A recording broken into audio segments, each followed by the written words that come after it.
हमारे चैनल को सब्सक्राइब जरूर करें। अगर वीडियो अच्छी लगे तो शेयर जरूर करें। सब्सक्राइब के साथ बेल आइकन भी प्रेस करें ताकि आपको हर वीडियो का नोटिफिकेशन मिल सके।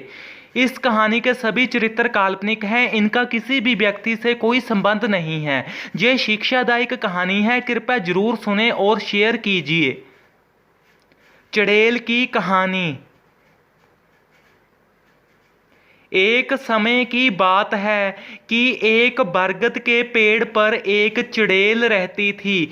जब भी एक आदमी बरगद के पेड़ तरफ जाता तो उसे वो बहुत ही डराती थी।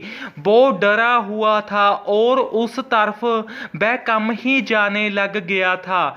एक दिन की बात है कि दोपहर के 2 बजे हुए थे और एक आदमी उस तरफ अकेला ही जा रहा होता है और वो चुड़ैल को मौका मिल जाता है।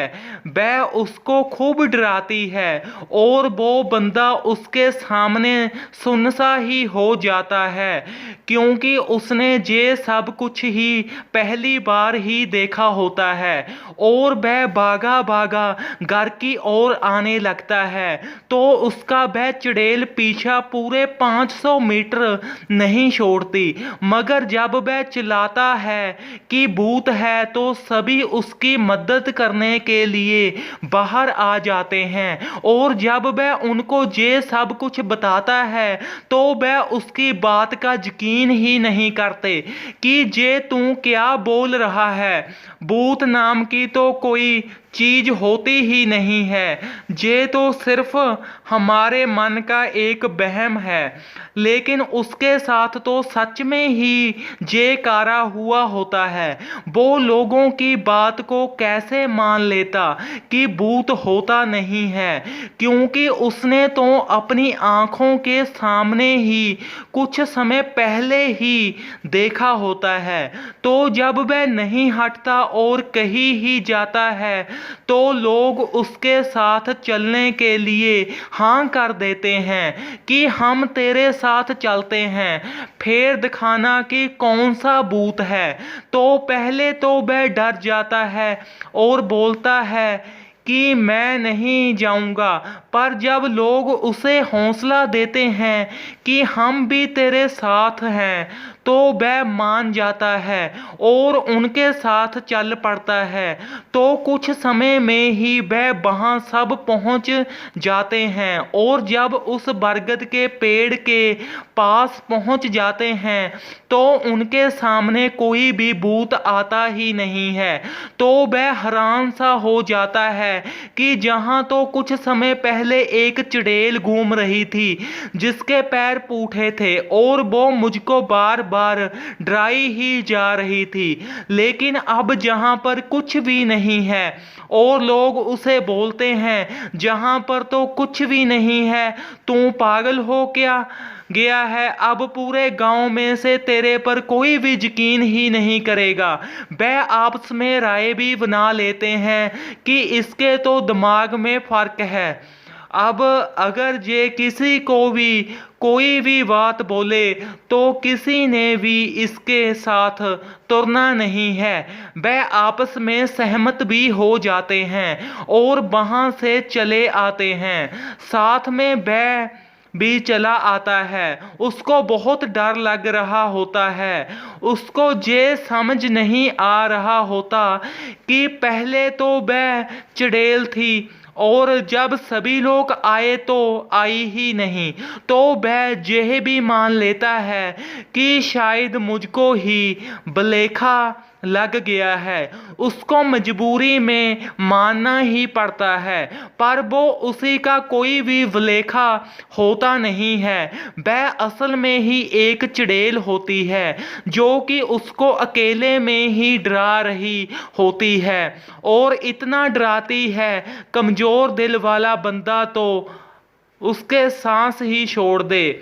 अपने सांस ही छोड़ दे। उसने छोटी उम्र में ही एक पाप किया होता है, एक अपनी दोस्त को मारा होता है, तो वह ही उसको डरा रही होती है। फिर कुछ दिन तो ऐसे ही निकल जाते हैं, वह उस तरफ जाता ही नहीं है।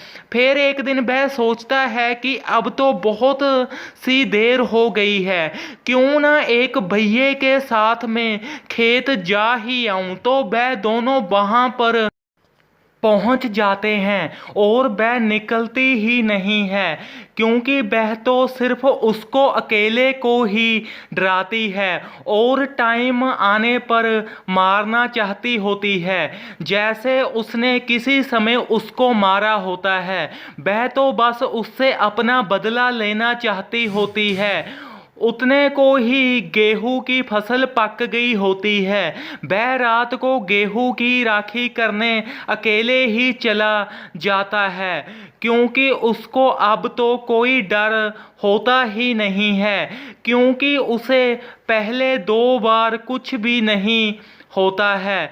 अब वह वहां पर जाता जमा भी डरता ही नहीं है, तो वो वहां पर आधी रात को चला जाता है। वह चुड़ैल भी यही चाहती होती है कि वो रात को ही आए अकेले, तो ही मैं उसको मारूं। तो वो जैसे ही बरगद के पेड़ के नीचे जाने लगता है, तो वहीं भूतनी निकल आती है और उसे चारों ओर से घेरा डाल लेती है। सभी ओर ही सन्नाटा पसरा होता है और वह पहले तो उसे खूब डराती है, फिर उससे बताती है कि मैं वही हूँ जिसको तुमने जिंदा मारा था। तो वो भी समझ जाता है कि करनी भरनी सब यहीं पर ही है। तो उसे ये भी पता चल जाता है कि मैंने किसको और कब मारा था, तो वह चुड़ैल उसे सब बता देती है और फिर उसके प्राण नोच लेती है। इस कहानी से हमें ये शिक्षा मिलती है कि जैसे पाप हम करते हैं तो उसका रिजल्ट भी पाप का ही मिलता है। हमें पाप करके कभी भी ये नहीं सोचना चाहिए कि मैंने पाप तो कर दिया, मुझे किसी ने तो नहीं देखा। तो ये ही हमारी सबसे बड़ी भूल होगी, क्योंकि भगवान सब देखते हैं। धन्यवाद। इस कहानी को ज़्यादा से ज़्यादा शेयर करें और हमारे चैनल पर अगर आप नए हैं तो चैनल को सब्सक्राइब जरूर करें, साथ में बेल आइकन भी प्रेस करें ताकि आपको हर वीडियो का नोटिफिकेशन मिल सके। और कहानी अगर पसंद आए तो एक लाइक जरूर करें और इस कहानी को ज़्यादा से ज़्यादा शेयर करें ताकि ये कहानी शिक्षापूर्ण कहानी सभी के पास ही पहुंच सके और सभी इसे सुन सकें। कृपा करके इस कहानी को ज़्यादा से ज़्यादा शेयर कीजिए। धन्यवाद।